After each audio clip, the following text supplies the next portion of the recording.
नाभिपुत्र जिनपति महात्मा जयवंत अंतरयामी जयवंत अंतरयामी। ज्याप्रमाणे एखाद्या गुहेमध्ये वाघ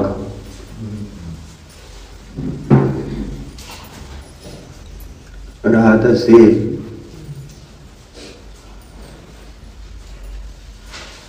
त्या गुहेमध्ये जर गाय गेली तर काय होईल?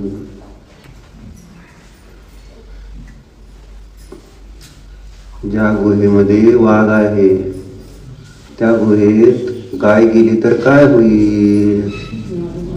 अवघड आहे का प्रश्न? काय होत?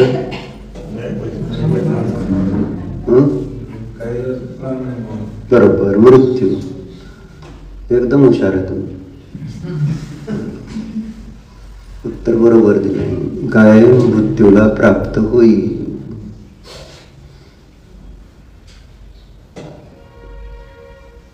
तिथं अशी तर घटना घडणार नाही. समजा गाय चुकून गेली, तिथं वाघाने पाहिलं तर तो वाघ त्या गाईला आपल्या पिल्लांसारखं सांभाळेल असं होणार नाही. तो तिला मारल्याशिवाय राहणार नाही. तेव्हा जेव्हा त्या गाईला ती वाघाची गुंफा दिसली, वाघाचं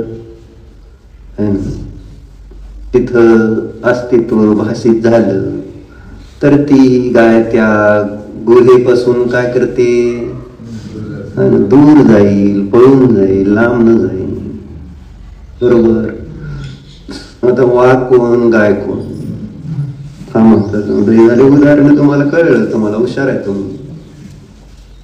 वाघ कोण आहे, गाय कोण आहे? बरोबर, हुशार. कोण आहे हुशार एवढं? खांबाच्या मागे बसलेली.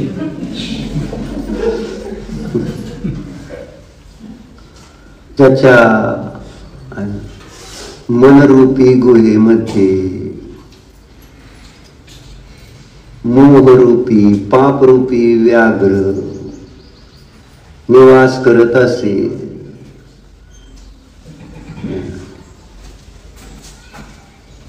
त्या गुहेमध्ये, त्या मनामध्ये कसली गाय?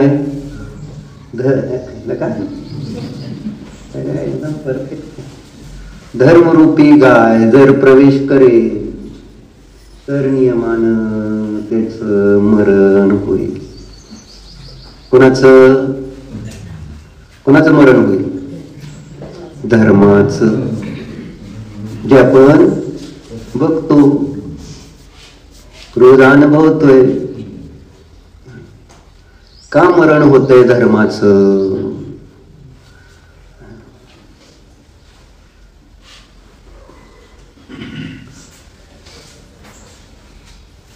ज्या धर्माचं आपण श्रवण करतो, बरं आहे का? काय सांगितलं? आणि वाघ बघा की जरा, वाघ बघा म्हणजे म्हणून सावध कावतील तसं ते तुम्हाला.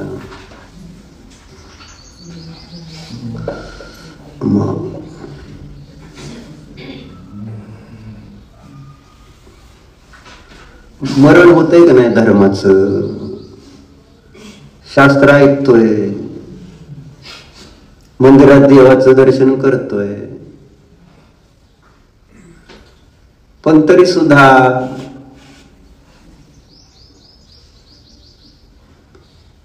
तो धर्म आमच्यामध्ये जीवित होत नाही, जीवित राहत नाही. मग याचा कधी अभ्यास करायचा प्रयत्न केला का? का असं होतंय? म्हणतोय का ना आपण, इथं असताना मला बरं वाटतंय, पण बाहेर गेल्यानंतर अमोल काय होतंय, धर्म मरून जातोय का नाही, का मरून जातोय? तुम्ही तपासलं का तुमचं मन? त्या धर्माचा पुन्हा पुन्हा का मृत्यू येतोय? प्रत्येक वेळेस मी उत्साहानं तो धर्म करायला जातोय, नाही असं पण नाही, पण कुठं कुठं चाललाय, कुठल्या मनामध्ये? ज्या मनात जर मोह असेल, मोहरूपी वाघ बसलेला असेल, तर तो त्या धर्मरूपी गाईला मारून टाकल्याशिवाय राहील का?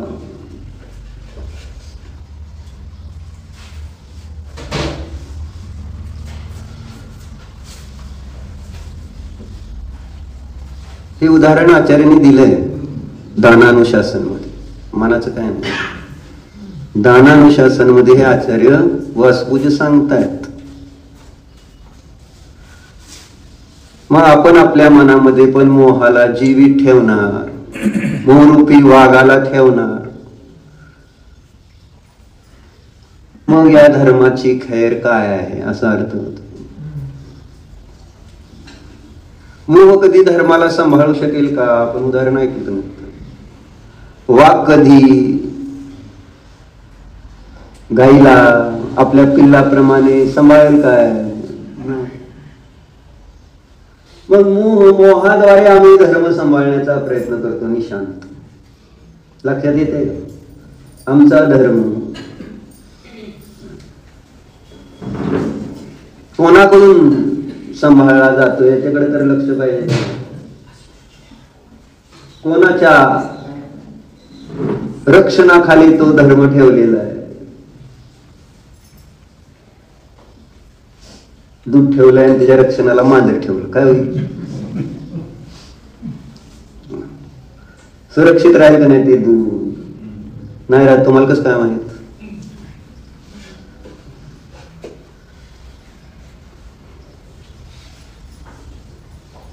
मग पाप, मोह, मोह म्हणजेच पाप आहे, पाप म्हणजेच मोह आहे, दुसरं काय वेगळं पाप नाही आहे.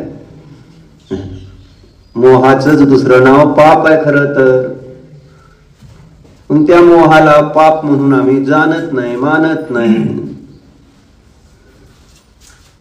आणि मग मोहाचा नाश करण्याचा उपाय केला जात नाही.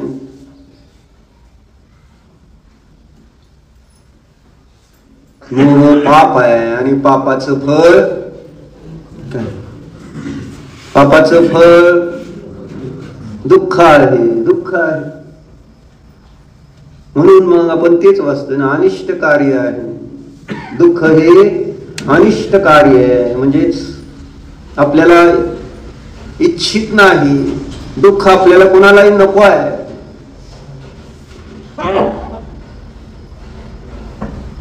मग त्या दुःखाचं कारण असणारा जो मोह आहे, त्या मोहाला नष्ट केल्याशिवाय धर्मरूपी गाय कशी जीवित राहील? धर्म जिवंत कसा राहणार सांग? आपण रोज शास्त्र ऐकतोय, रोज मंदिरात जातोय, यथाशक्ती आपल्याकडून जो धर्म जमतोय तो करण्याचा प्रयत्न करतोय, पण तरी सुद्धा फळ मात्र काय? बाळसं काही येत नाही. बाळाला औषधं सगळी दिली तरी येत नाही. काय अडचण आहे? कशामुळं असं होतंय? का आपल्याला धर्मासंबंधी रुची निर्माण होत नाही? धर्मासंबंधी आमच्यामध्ये उत्साह का निर्माण होत नाही? श्रद्धान का बसत नाही की जे सांगितलंय ते बरोबरच आहे, अन्य नाही, अन्य प्रकारे नाही?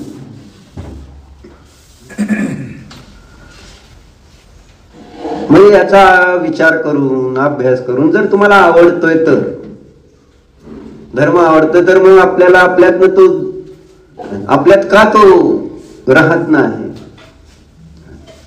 तो पुन्हा पुन्हा नष्ट का होतोय? ती विशुद्धी का राहत नाही? धर्म म्हणजे परिणामाची विशुद्धी का राहीना?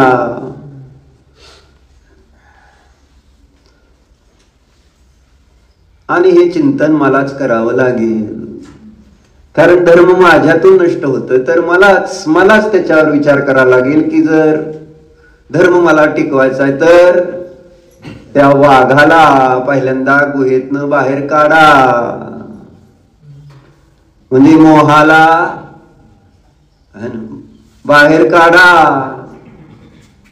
आचार्य सांगतात मोहाला बाहेर काढण्यासाठी काय चिंतन करा. मोह माझा कोणी लागत नाही, नथी मम को विमोह. आम्हा सांगतेच किती वेळा सांगितलं, मोह माझा कोणी लागत नाही. त्याला का सांभाळायचं, का पांपळायचं?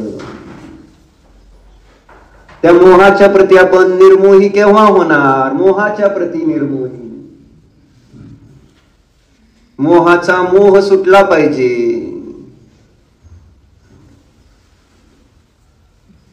त्याशिवाय धर्मश्रद्धान होऊ शकणार नाही.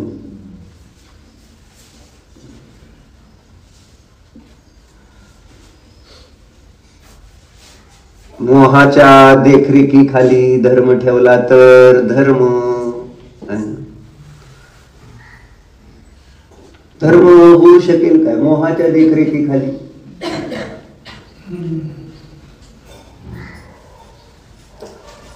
म्हणून आपल्याकडे धर्म जो आहे तो निर्मोह रूप आहे असं सांगितलेलं आहे. धर्माचं स्वरूप मोहरहित असं सांगितलं. मोह करून धर्म थोडंच होणार आहे.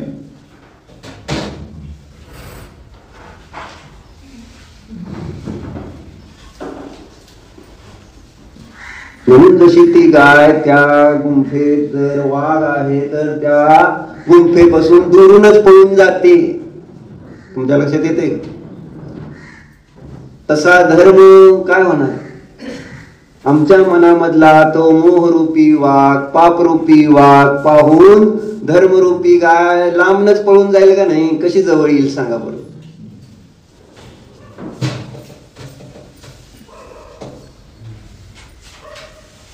अडचण नाही.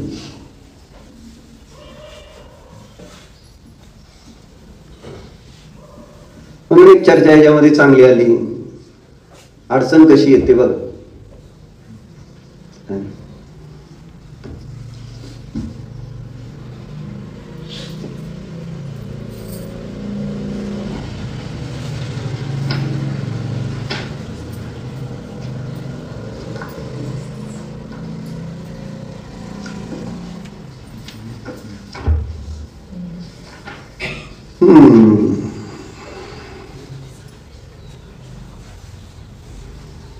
जेव्हा आपण चत्तारी दंडक बोल म्हणतो त्याच्यामध्ये पहिल्यांदा काय म्हटलं गुलाबभाई?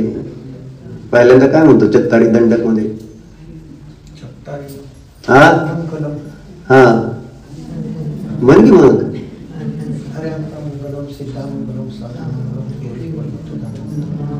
इथं ते लिहितात ही गोष्ट कोण म्हणू शकतं, कोणाला म्हणता येते किंवा कोण म्हणतो?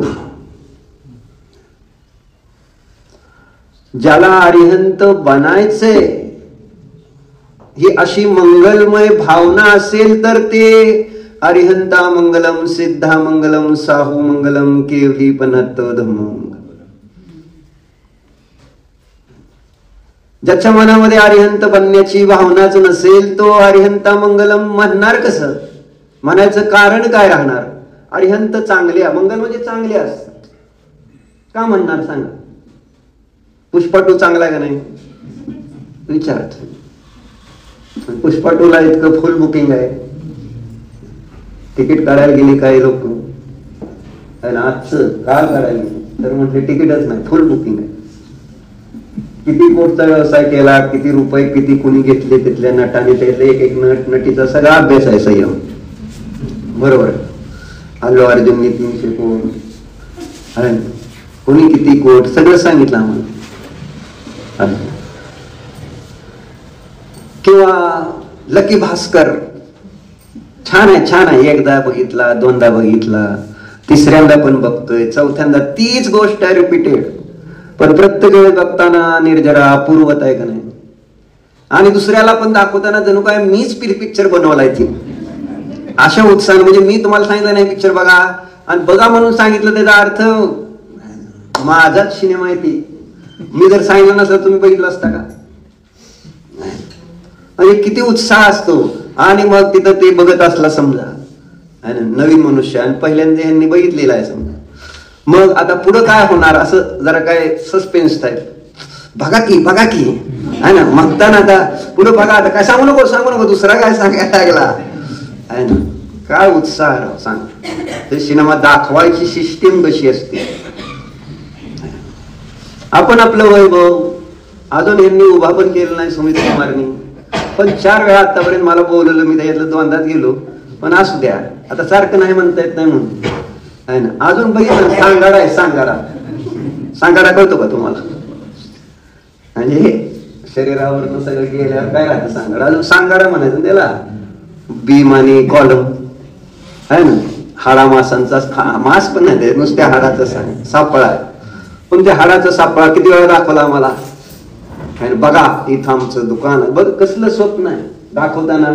तिथं असं आमचं ह्याचं सेक्शन असणार, त्याचं सेक्शन असणार, त्याचं असणार, हे अशी लिफ्ट आहे, इथं असं जिना आहे, हे असं डबल हाईट ट्रिपल हाईटचं, असं सगळ्या गोष्टी सांगताना आनंद. अजून काय नाही बघा तुम्ही तिथं काय दिसतंय का. पण ह्यांच्या डोक्यामध्ये सगळं स्पष्ट चित्र आहे त्याचं, आणि त्यांना सांगताना उत्साह किती असतो. बघा आमचं बघा वैभव दाखव. म्हणजे जे आवडतं ते आमदार. मंगल माझ्यासाठी काय हा प्रश्न आहे. पुष्पा मंगलम, लकी भास्करम मंगलम आहे ना, नवीन दुकान मंगलम. काय नाव आहे याचं दुकानचं? समय काय अजून नाव ठेवायचंय बाळाचं, अजून तयार तर होऊ द्या नाव काय सूर्यावय. मंगल कोण? माझ्यासाठी मंगलता कोणाची असते? आपण मंगलतेची गीत गातो, पण कोणत्या कोणाच्या? देह मंगलम, बरोबर आहे का बॉस? शरीर मंगल आहे हे छोटे बॉस, मोठे बॉस नाही आहेत आज, छोटे त्यांचे. तर कुणाची मंगलता गायली जाते आपल्याकडून? काय लौकिक मंगलम, बरोबर आहे का सोनेला ताई? अरिहंता मंगलम का लौकिक मंगलम? मंगलम अजून वेळ आहे त्याचं, आता बघतोय विद्याला बघू.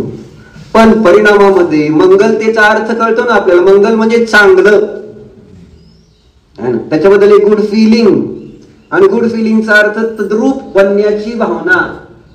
ते आणि आपण वेगळं राहायचं नाही आहे. सिनेमा बघितला चांगला आहे तर त्याच्यात आपल्यात वेगळं ठेवायचे का? आपल्याला अंतर ठेवायचंय का? त्यांनी सांगितलं, एक व्हिडिओ आला म्हणजे बारका रील्स बघते पोरं, म्हटले 2 आज्या टीव्ही बघत असतील काहीतरी, त्याच्यावर सासू सोन्याची सिरियल लागली असणार, ती काय बघणार दुसरं. मग ती सून सासूला त्रास देते का सासू सुनाला? आता तसं असेल तसं सिच्युएशन. मग त्या त्रास देताना बघते त्या दोघी बायका, आणि त्या उठल्या आणि त्या टीव्हीला मारायला लागल्या, त्या दिसणाऱ्या त्या सासूला मारायला लागल्या आहे ना. तू त्रास देते आमच्या सुनाला.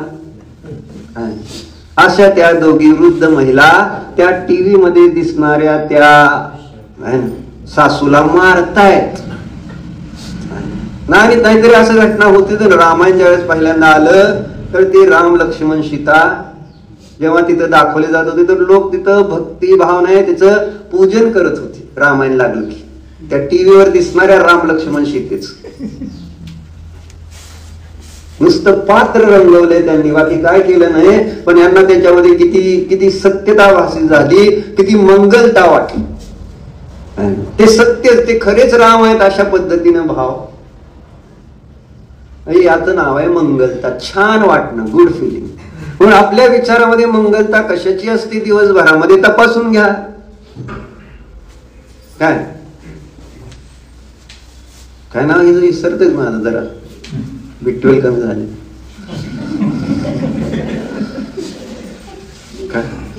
नीता जीव मंगलम हे सूत्र नाही. अर्हंता मंगलम हे सूत्र माझ्यासाठी नाही आहे. सिद्धा मंगलम, साहू मंगलम, केवली पनत धम्मो मंगल. मंगल म्हणजे ते छान आहेत, चांगले आहेत. मंगल त्याची म्हटलं ना भावना आहे, ती जी भावना आपली धारणेमध्ये रूपांतरित होऊन ती धारणा आपल्या जीवनाचं रूपांतरण करू शकते, अशी ती योग्यता आहे त्या मंगलतेच्या भावनेमध्ये. खर तर म्हणजे माझं सगळं जीवन मी अरिहंत बनवू शकतो, धारणा बदलावी लागेल मला माझी. म्हणजे त्या सांगितलं ना उल्फ मेसिसला तिकीटचं आपण उदाहरण घेतलं, त्यांना मग त्यांनी त्याच्यावर अभ्यास केले की आपल्याला काय ही विशेष माहिती. मग त्यांनी हळूहळू प्रयोग सुरू केले, प्रयोग दाखवायचा. तो एक दिवस असा जरा रशियामध्ये एका गावात तिथं प्रयोग दाखवत होता स्टेजवर. अचानक पोलिसाची गाडी आली, त्याला पोलीस नेलं, पकडून नेलं. तर त्यावेळेस तिथं स्टॅलिन, हिटलर सारखाच तिथं राज्य करत होता. स्टॅलिनने त्याला नेलं. म्हटलं तू सगळं करतोय, म्हटले मला बघायचं. म्हटले तुला खरं आहे का? म्हणजे असं कर, उद्या जायचं 12 वाजता करेक्ट. कुठं? बँकेत. आणि कॅशियरकडून 1,00,000 रुबेल्स घेऊन यायची. काय 1,00,000 रुपये असं समजा आपल्यासाठी, रुबल्स तिथले करन्सी. 1,00,000 रुबेल्स घेऊन यायची. ठीक आहे म्हटलं. दुसऱ्या दिवशी गेला ते बँकेत. बँकेत गेल्यावर कॅशियर समोर उभारला, एक कागद घेतला, कागदावर दिल्लीलं 1,00,000 रुबेल्स दिला. झालं. त्याने बघितलं, कॅशियरने बघितलं, उलट सुलट लय खूप वेळ बघितलं, ठेवली आणि 1,00,000 रुपये दिली. तो घेऊन आला. हे काय केलं त्यांनी? कॅशियरची धारणा बदलली. धारणा पूर्ण बुद्धीच किंवा हा चेक आहे, धनादेश, आणि तुला मला 1,00,000 रुपये द्यायचे. कळलं का? असा अनेक आता घटना घडतात का नाही? बायकांचे सगळ्या हातातलं गळ्यातलं काढून नेतात का नाही? काय विशाल नेलन काढून? काय केलं त्यांनी? धारणाच बदलली. हे द्यायचंय तुम्हाला, पण मी तुमची धारणा बदलू शकलो नाही ना. आम्ही त्याच्यात पक्का आहे. आपण काय त्यालाच म्हणायचं. कोण? व्यापाऱ्याला काय म्हणतात? वणिक. वणिक वणिक पुत्र, व्यापाराचे पुत्र आहे. तुम्ही नाही काढणार. आणि त्यातल्या धर्माला तर कधीच कोणी गंडत नाही. असं कसंही सांगू दे. बरोबर आहे का? मग काय सांगा तुम्ही, आम्हाला माहित आहे आमचं काय आणि तुमचं काय, धर्म काय आहे सगळं आम्हाला कळत. म्हणून दानानुशासन वाचा. सगळं त्यांनी विस्ताराने कसे दाता असते, कसं दान असतं, कसं पात्र असतं, अशी सुंदर सुंदर उदाहरणं देऊन सगळं सांगितलेलं आहे. त्या धनाच्या प्रती आपला परिणामच संपून जाईल माझेपणाचा. इतकं छान लिहिलं त्यांनी. जाऊ दे, चर्चा काय. मग हे प्रयोग झाल्यानंतर तिथं स्टॅलिनला तरी सुद्धा विश्वास बसला नाही. त्याला वाटलं की हे काहीतरी अगोदरच त्याचं दोघांचं काहीतरी ठरलं असेल आणि त्यांनी दिला असेल, आणि म्हणून मग विश्वास नाही. परत त्यांनी ते 1,00,000 रुपये जाऊन देऊन टाकायला सांगितले. मग ते जाऊन दिले आणि ते कागद मागले. त्यांनी बघितलं परत त्या कॅशियरने कागद, ते कोरा कागद, साधा कागद होता, जो चेक नाही, काय नाही, काय नव्हतं. शक्ती, इतकी शक्ती मला वाढवावं लागेल.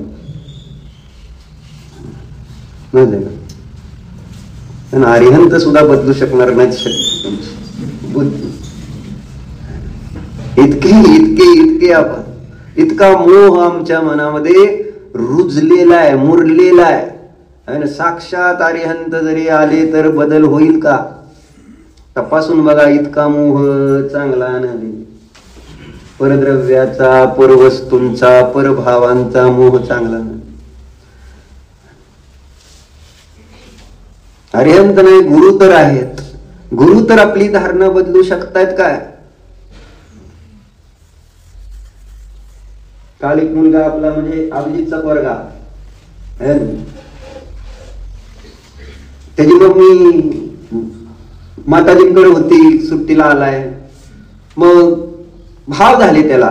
त्याने आता त्याची धारणा बदलली. धारणा त्यांनी काल सांगितलं, म्हटलं आपण श्रवणबेळगोळा गेलो होतो. आम्ही गेलतो 2 वर्षापूर्वी श्रवणबेळगोळा, ह्याच डिसेंबर महिन्यातच गेलो. आणि तिथं मग त्या यात्रेमध्ये ते गुन्ह्याचे लोक, आम्ही मग सगळं धर्मकर्म सगळं होतं. पण त्यावेळेस त्याची ती श्रवणबेळगोळा पूजन अर्चन करताना ती प्रतिमा बघून आणि त्याची श्रद्धाच बदलली. म्हटलं माझी धारणाच बदलली. श्रद्धा म्हणजे धारणा. त्यावेळेसपासून त्याला एक धर्माची रुची, आणि रुची झाल्यानंतर परत सांगावं लागत नाही संयम. पूजा करा, स्वाध्याय करा, असं पुन्हा पुन्हा आतून आवड झाल्यानंतर, ते मंगल वाटायला लागल्यानंतर पुष्पा बघा म्हणून सांगावं लागतंय काय सुमित? बघा म्हणून सांगावं लागतंय काय? जा हा श्रद्धा. मग त्याच्यानंतर आता त्याला आता आलाय सुट्टीला. बायका सुद्धा घरी सुट्टीला गेल्यावर धर्म एवढा काय करायची गरज भासित होत नाही. बरोबर आहे का? घरी गेलं तर घरी निवांत 8-7 दिवस घालवतील. तिथं समोर आपल्याला धर्म आयतन असेल तर उगच मंदिर आहे तर जाऊन यायचं आपलं, तिथं पण भेटतील, गाठी भेटी होते म्हणून. नाहीतर अगदी निवांत दिवसभर घरात लोळणे. कारण स्वयंपाक पाणी तर करायचा नसतो, कारण आई करत असते, भाऊजय असले तर भाऊजय करायचं असतं. आणि आम्ही आता कंटाळून आलोय, रोज तेच करतोय. आम्हाला काय नाही आता तुम्ही धर्म सुद्धा सांगू नका आम्हाला प्लीज. स्वाध्याय आणि अम्मांकडे जावा असलं काय सांगायचं नाही. आम्हाला जरा असं निवांत पाहिजे. असं होतं नाही सोनेल ते शेजारी शास्त्राचा अध्याय चालू असलं तर जाते का माणूस? विचारतोय मी, नाही का नाही? काय करायचं घरी? वेळ त्यावेळेस असतो का नसतो?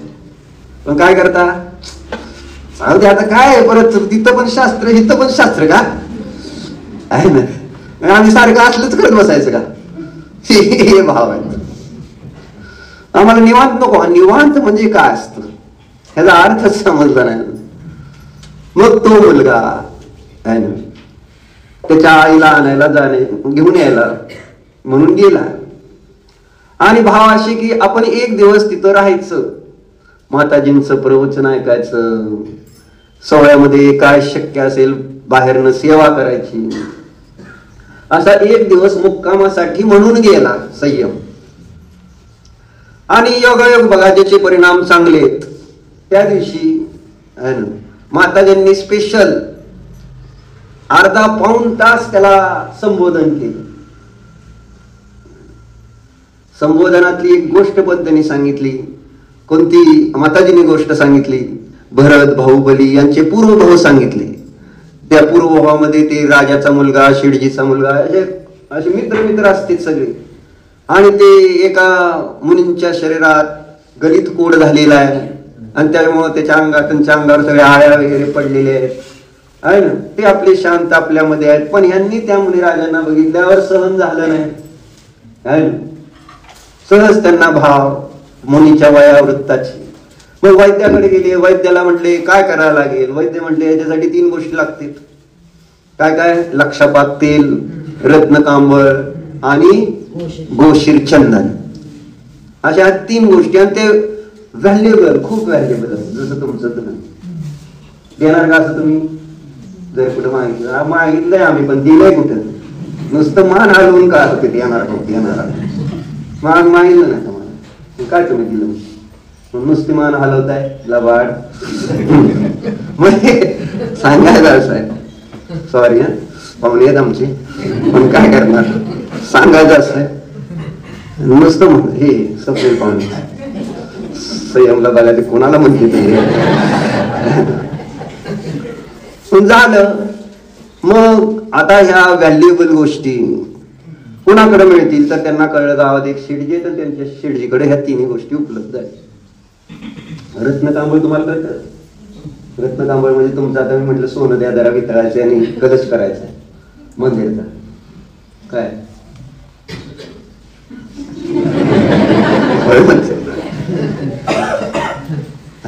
शिल्पा देते काय?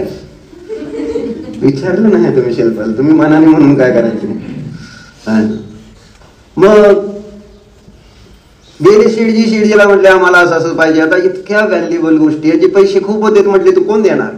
त्यातला एक राजाचाच मुलगा असतो. म्हटले आम्ही सगळं देतो आमच्या राजखजान्यातून देऊन टाकतो पैसे.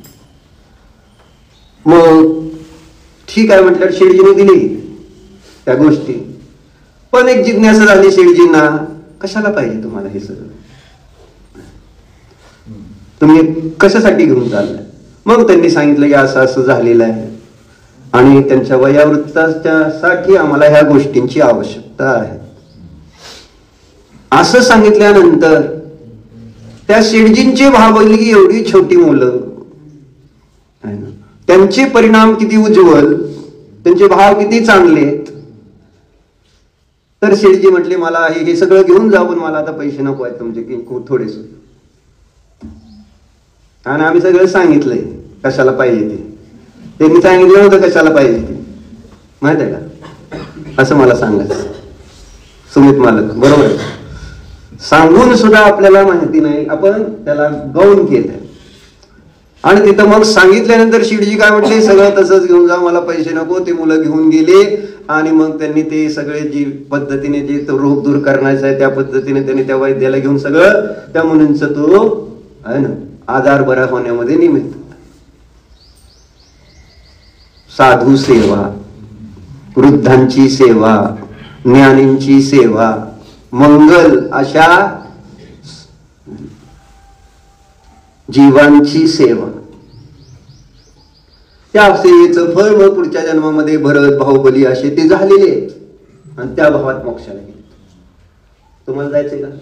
विश्वास कुठे आहे? असं होऊ शकतं, असं झालेलं आहे, ह्याच्यासाठी तर इतिहास लिहून ठेवलेला आहे. ही सगळा प्रथमानुयोग म्हणजे इतिहास आहे.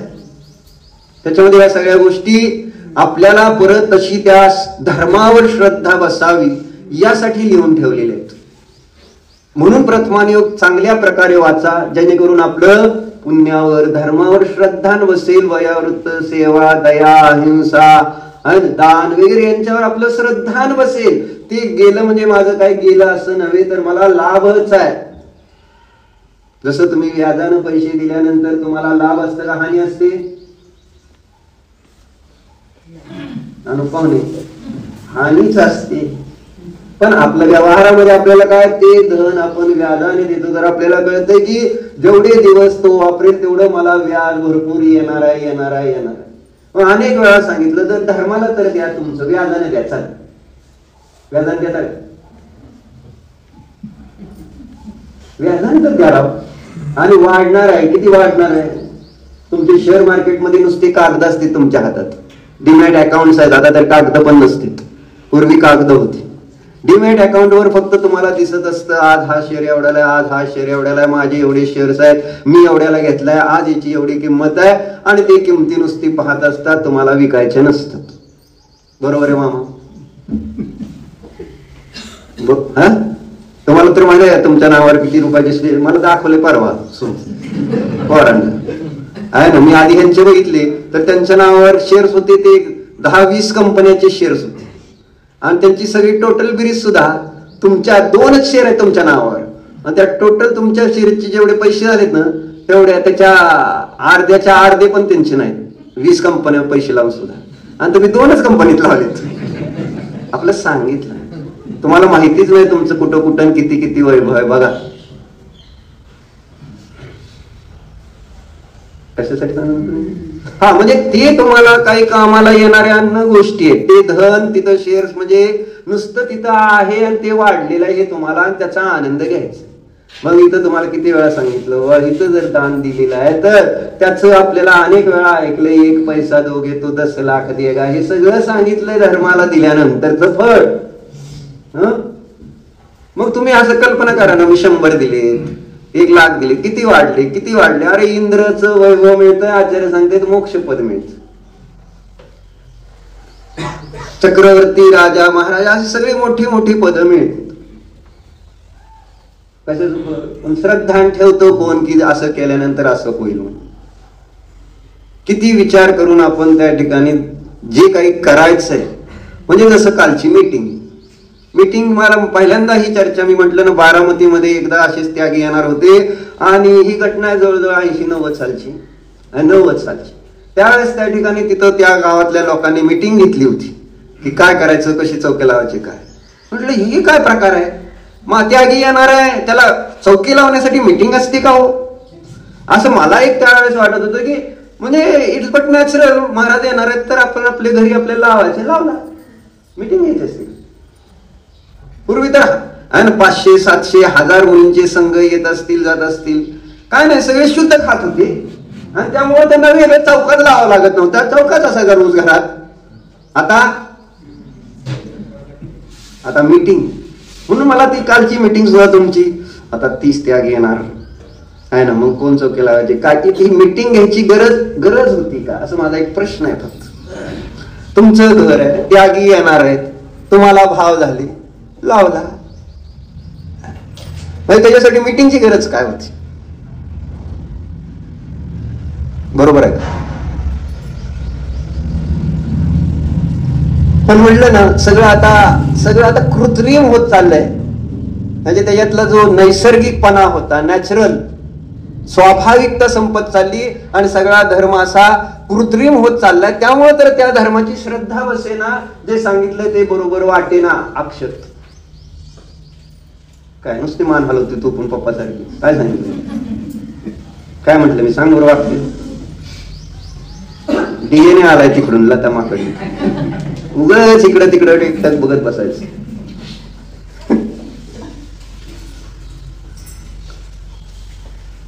काय निशांत, बरोबर आहे का मीटिंग? उलट मला तर त्यावेळेस राग आला होता, पण आता सगळं समजलं की काय नाही, असं करावंच लागतं काळाच्या ओघात. परिणामाची जशी जशी विशुद्धी कमी कमी होत चालली, तर आता हे नॅचरल होत चाललंय. कृत्रिमताच त्या ठिकाणी नैसर्गिकता होत चालली. जसं आपल्या घरातले सगळे झाडं फुलं वगैरे सुद्धा प्लास्टिकची आली. म्हणजे नॅचरल फुलं किती आणि बाकीची फुलं जसं तुम्ही आता दिवाळीला सजवलं, कसली झेंडू लावली होती माळ? नॅचरल झेंडूची माळ लावली होती का चायनीज झेंडूची माळ लावली?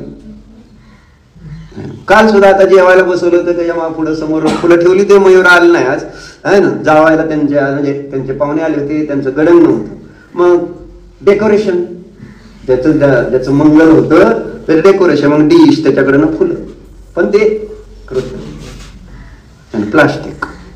चर्चा अशी सहजता राहिलेली नाही.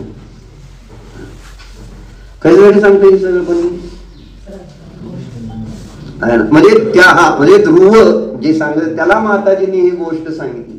म्हणजे साधू सेवेचं फळ कसं असतं, काय असतं, हे सगळं सांगितलं. आणि त्याच्यानंतर त्यांनी परत माताजी म्हटली, मम्मीला इथे राहू दे का? राहू दे की. मम्मीला दीक्षा घेऊ दे काय? घेऊ द्या. म्हणजे त्याचं भांडण आहे मम्मीचं असं नाही बरं का, तुझं मम्मीचं असेल तसं ध्रुवचं नाही आहे, एवढं लक्षात राहू दे. आहे ना, तुझं पण नाही म्हणा, पण उगाच आता तुला मम्मीला त्रास द्यायला आवडतो आहे ना, तर सांगायचं असं. मग माताजी तिथं बसलेल्या बाकीच्या जे कोणी होते श्रावक, त्यांना म्हणाले की बघा भाव किती उत्तम आहे. हे आम्हा असं सगळ्या विवेक, आम्हांकडे बऱ्यापैकी चांगला विवेक आहे, बरं काय चांगला, आपल्यापेक्षा खूप चांगला विवेक. कुणालाही त्रास देत नसतील. त्यांना कळतं की कुणाला कुठपर्यंत शक्ती आहे त्या पद्धतीने. आणि ब्रह्मचारींना बरोबर काय करायला पाहिजे ते बरोबर करत असतील, पण ती त्यांना कळत नाही, ती गोष्ट वेगळी आहे ना. पण आलेल्या श्रावकांना त्रास होऊ नये याची काळजी 100% आम्हा घेत असते. मग हे सगळं झालं. मग तो मुलगा तिथं काय केला, थांबला दिवस. दुसऱ्या दिवशी सकाळी पण चौक्यात गेला, तिथं बाहेर काय सोलायचं डाळिंब ते सगळं केलं. आमची आई मातोश्री माहिती तुम्हाला, तिच्याकडे 2 दिवस गेला, बसला असेल, काय सांगितलं असेल अम्मांकडे काय. आणि मग मला काल फोन केला, म्हटलं की खूप छान वाटलं. म्हटलं असं वाटलं की आता तिथंच राहावं असं वाटतं, अजून वेळ द्यावा असा वाटला, संयम, असं त्याने सांगितलं. मग मी त्याला म्हटलं मी असा 3 वर्ष लाभ घेतलाय, तू जर 1 दिवसात एवढं तुला छान वाटलं, मी 3 वर्ष अम्मांजवळ होतो. आणि त्यावेळेस माताजी आहार घेत पण होत्या. म्हणजे जे एक आवडलं, मंगल वाटलं, तर मंगल वाटल्यानंतर 3दा सिनेमा बघितलं तर चालतो. आता 4थ्यांदा बघायचं गेलं की भास्कर, अजून बघू तसं आहे, लकी भास्कर, भास्कर म्हणजे भास्कर असं करत होतं. पण असं घटना अशी, एक गुड फिलिंग, मंगलतेची फिलिंग आल्यानंतर आपली धारणा बदलली पाहिजे. कळलं? मेरी यहाँ 3रा शेर आहे असं म्हणते का, इथं सांगते ते, इथं माझ्या तुम्हाला शिंगम मध्ये पाहिले. इथं धारणा बदलली गेली पाहिजे की मला अरिहंत बनायचंय. म्हणून म्हटलं त्या वुल्फ मेसीस सांगितलं ना, त्याने बँकेतल्या त्या कॅशियरची धारणाच बदलली आणि त्याने दिलं दुसरं, परत त्याला पैसे परत दिले आणि त्याने जेव्हा कागद बघितला तर ते त्याला अटॅकच आला, हार्ट अटॅक येऊनच पडला खाली. मी काय केलं, कारण त्यावेळेस 1 लाख रुपये असेच काय नाही करता देणं किती मोठा गुन्हा होता. मग ह्याच्यावर विश्वास बसला नाही म्हणून स्टॅलिन म्हटला, आता स्टॅलिन म्हणजे तिथला आहे ना होल अँड सोल. मग म्हणला तुला आता विशिष्ट एका ठिकाणी खोलीत बंद करणार आणि मग तू मला त्या सगळ्या बाहेर सगळा कडेकोट पहारा राहणार आणि तिथून तू मला दुसऱ्या दिवशी विशिष्ट वेळ दिली त्यावेळेस येऊन भेटायचं. बरं म्हटलं. मग त्या विशिष्ट वेळी दुसऱ्या दिवशी तो गेला आणि त्याला भेटला. सगळ्याकडे कोट पहारा होता सगळे म्हणजे.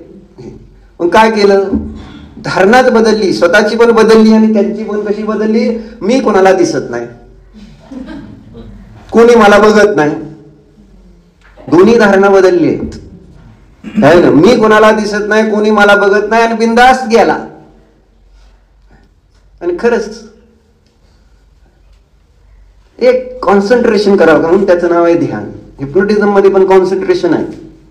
धारणाच बदलायला पाहिजे आणि हे मंगलतेचं कार्य. जेव्हा आपण अरिहंता मंगलम, सिद्धा मंगलम, साहू मंगलम, केवली पनत्तो धम्म मंगलम म्हणतो, धारणा बदलली पाहिजे की मला अरिहंत बनायचंय, मला सिद्ध बनायचंय. अशा प्रकारची जर धारणा झाली तर ते मंगलता. मंगलता म्हणजे गुड है ना, गुड फिलिंग. म्हणून म्हटलं माझ्या मनामध्ये मंगलता कशाची आहे पाहुणे, दुकान मंगलम, धन मंगलम आणि काय मंगलम,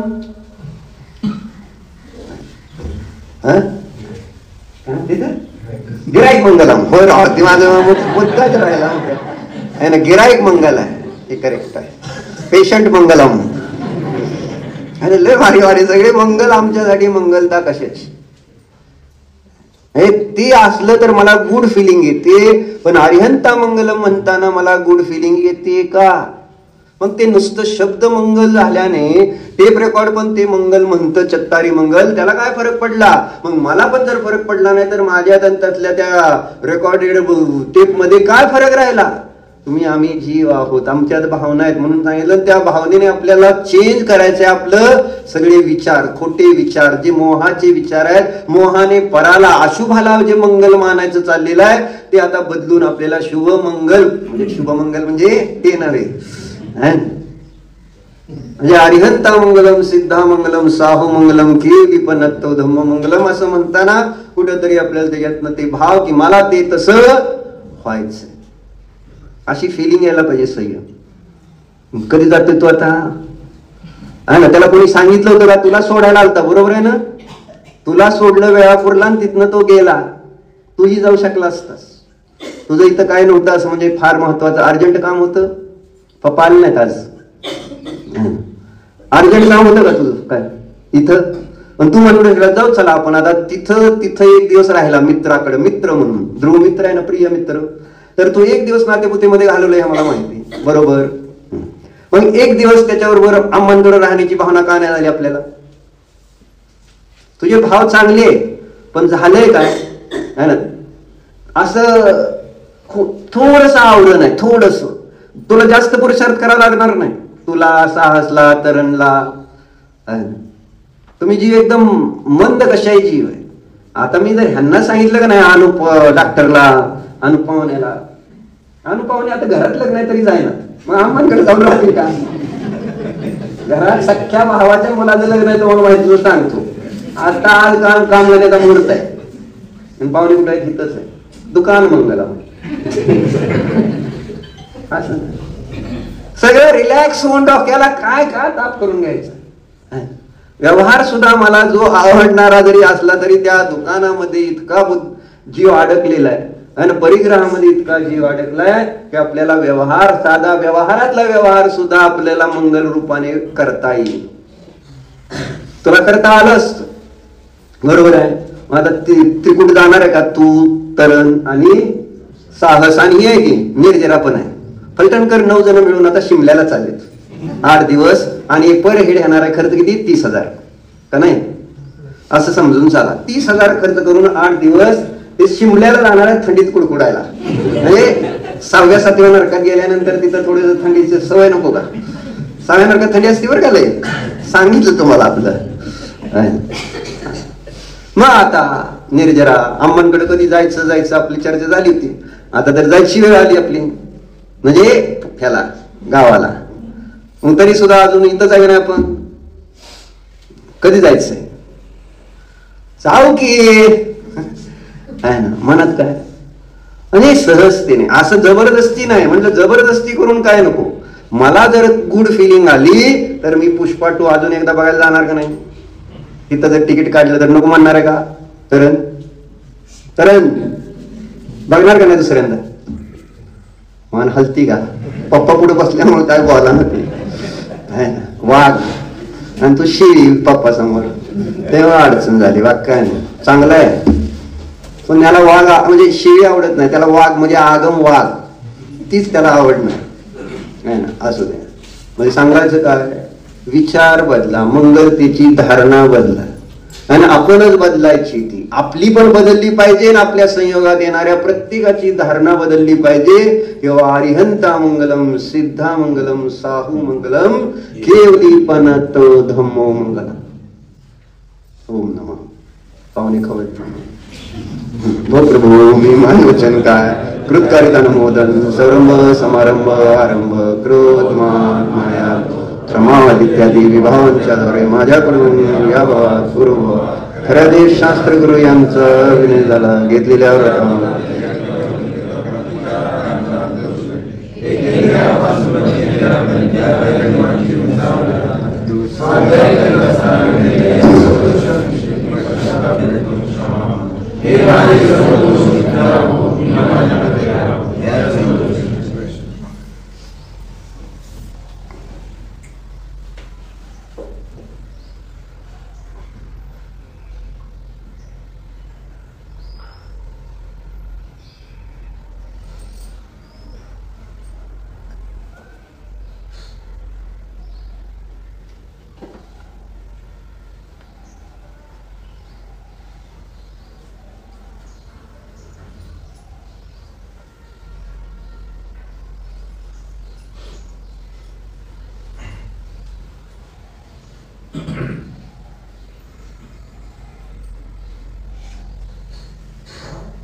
अंतर्मुख व्हा.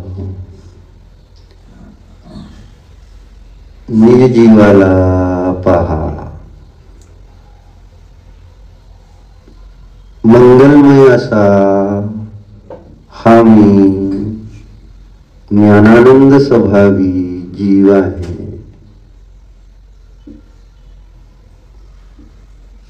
हा मी जीव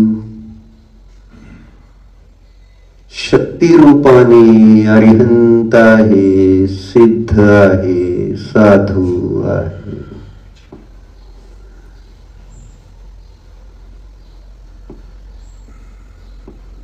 मी अरिहंत स्वरूप आहे जन. अरिहंत मंगलमय आहेत, मी जीव मंगलमय आहे.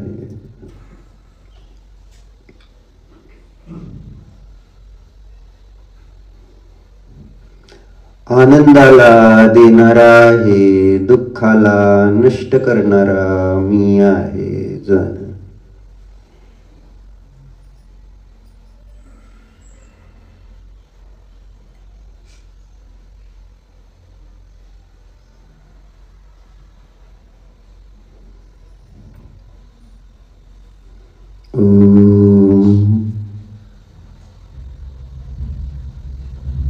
विसर्जन.